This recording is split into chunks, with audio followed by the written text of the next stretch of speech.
Hey folks, Trubie here. So, you've got the 40K campaign box. You've built your teams, you've played with range, and then you look over and you think, who are these dudes? Like, who is Vero Tigerius? What's the deal here? Not knowing these guys isn't necessary to enjoy the game's mechanics, but, not knowing them is kind of like playing I don't know, Warhammer 1K with Lee and Grant, and not knowing who they are for the Warhammer 1K War of Southern Aggression. So there you go, whiz kids. That's the next big thing. Civil War Dice Masters, where it's the actual Civil War. But so yeah, that's what we're going to do today. We're going to do a super rough primer, talk about who are these guys, what's Ultramar, what is going on. The 40K lore is vast, really vast. It's daunting sometimes. So I'm just going to try to keep this quick and just give you a rough overview as what this is. I'm by no means a 40K historian, and I'm sure I'm going to get some things wrong, especially pronunciations. I have no idea how to pronounce Robotguliman. I'll probably pronounce it 5 different ways. But yeah, feel free to add or correct me in the comments. But yeah, here we go. These are the basics.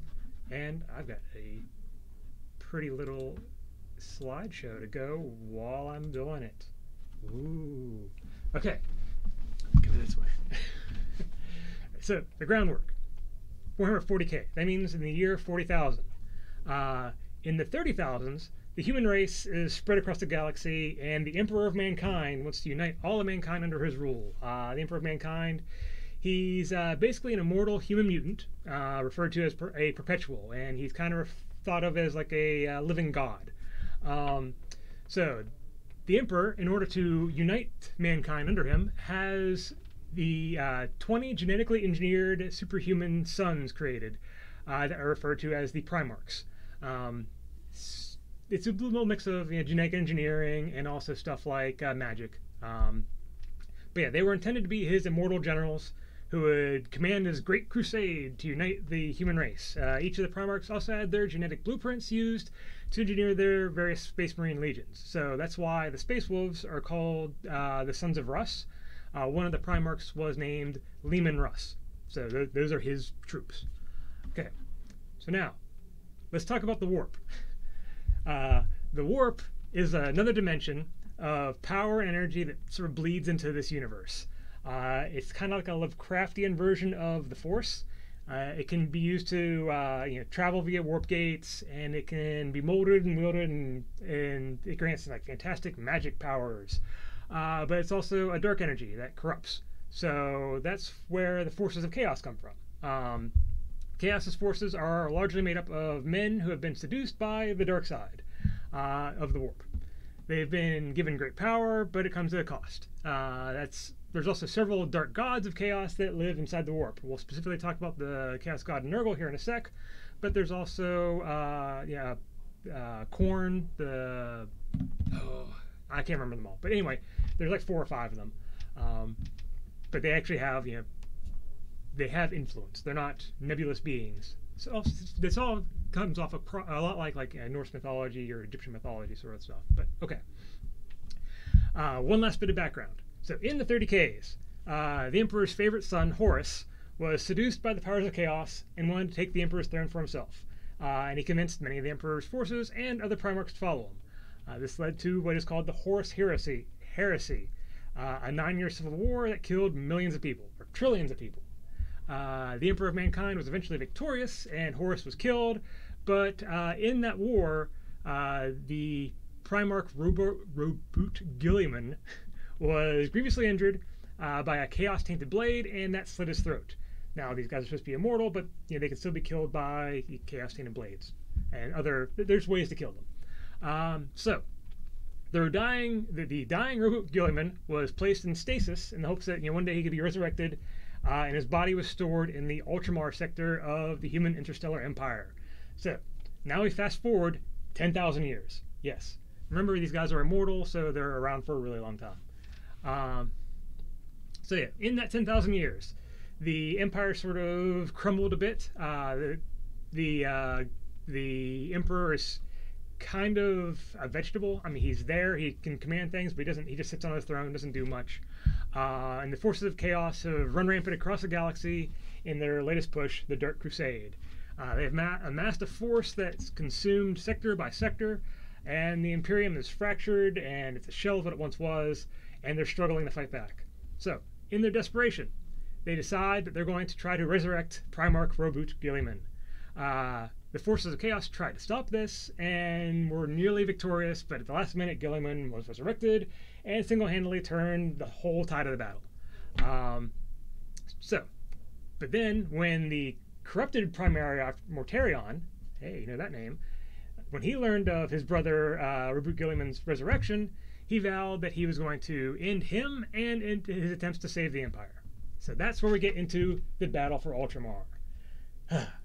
So yeah, it's a lot of background, and that was just super skimming the surface. There's a lot of background on just like who, on the various Primarchs, what their motivations were, who went where.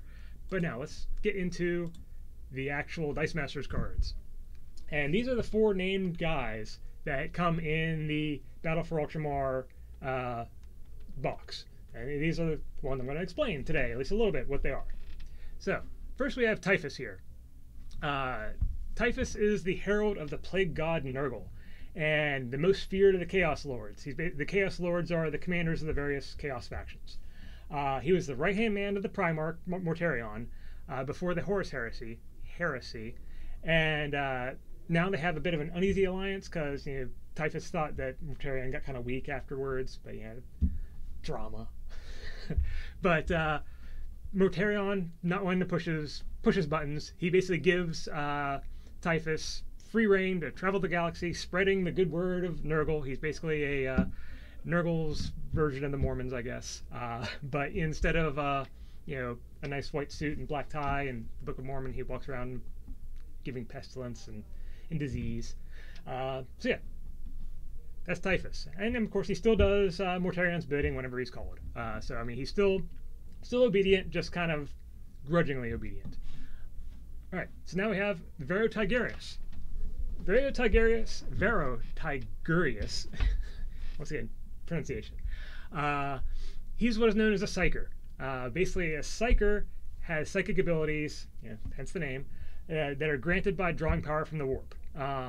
While the Imperials are generally very warp wary, they don't like it. They think it's dark magic, like witch magic. They don't like it.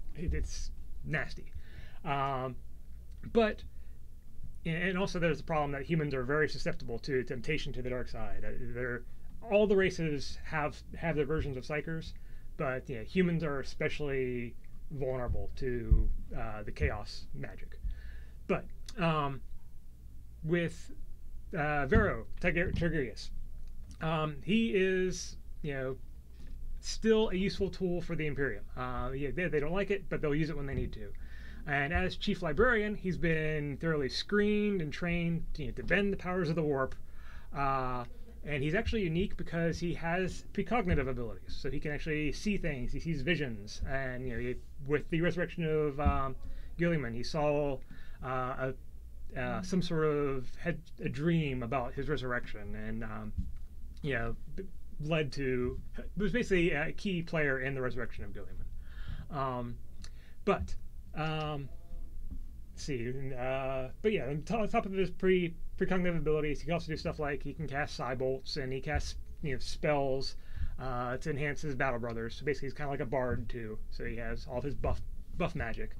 That's basically Vero Tigurius. Now, Mortarion.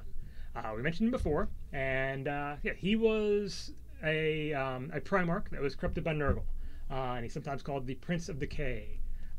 Due to an accident, he was raised as by an adoptive father. So so a bunch of the Primarchs, a matter of fact, most of the Primarchs got scattered to the winds after they were created because of chaos intervention, and it was some sort of accident, and basically most of the Primarchs weren't actually raised by the Emperor, and he had to find them all. So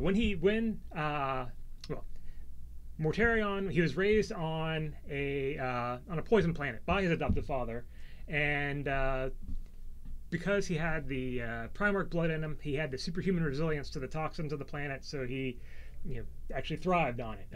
And he looks like a very pale, gaunt, weak man, but he's incredibly strong, incredibly resilient, and that's what most of the Death Guard are, just incredibly resilient because they all come from that poison planet. But when the Emperor finally found Mortarion, he came and he basically killed Mortarion's adopted father and kind of forced him to join him.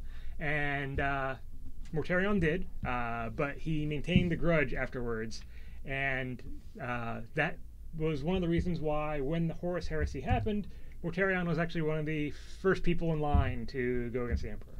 So yeah, he's not a great dude, and of course, yeah, now he's all plagued by Nurgle.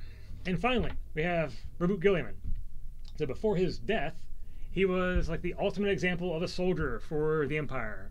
He's one of its greatest warriors, strategists, and statesmen. And his resurrection, after his resurrection, he basically saw how in shambles the Empire was horribly distraught by this, and went to the Emperor and met with him. No one really knows what happened behind closed doors, but after he came out from seeing the Emperor, he pronounced himself the de facto leader of the Empire. I mean, he's still under the Emperor, but he is commanding all the forces, and he's attempting to bring the Empire back to its former glory. So he's led the fight to try to reclaim the Ultramar sector and the forces of chaos, and basically drive the forces of chaos out of there and put them back in their warpy holes, make them run away and go, be warpy, So there we go. That is sort of the broad, super broad, like, what these dudes are, here's what they're doing, here's what the big deal is. One other thing, you have the Primarius Space Marines. They use the genetic blueprint. I'm pretty sure they use the genetic blueprint of Rabut Gilliman in order to create all of them. So that's why they're they have the Primarchs and the Primarius. They're like right below the Primarchs. So it's another kind of Clone Wars thing. Kind of a clone army, but not really. A little bit. But hopefully this helps.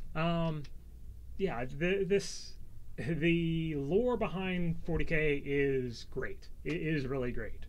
Getting into it, reading it, is really exciting, and it's easy to gloss over. Like you can say, okay, these guys are obviously the bad guys, these guys are obviously the good guys, but there is more to it. I encourage you, there's all sorts of wikis out there if you want to read more about these guys. Highly encourage it. And if you have any other questions or anyone else you'd like me to specifically talk about, let me know down in the comments. I'll probably talk about the orcs next and the space wolves. We're talking about Ultramar. Why are we talking about the orcs? They're not relevant, right? This is supposed to be chaos versus the space marines versus the Empire. Why are orcs there? Orcs like a good fight. Simple as that. But alright. Until next time, hope you enjoyed this. See you guys next time.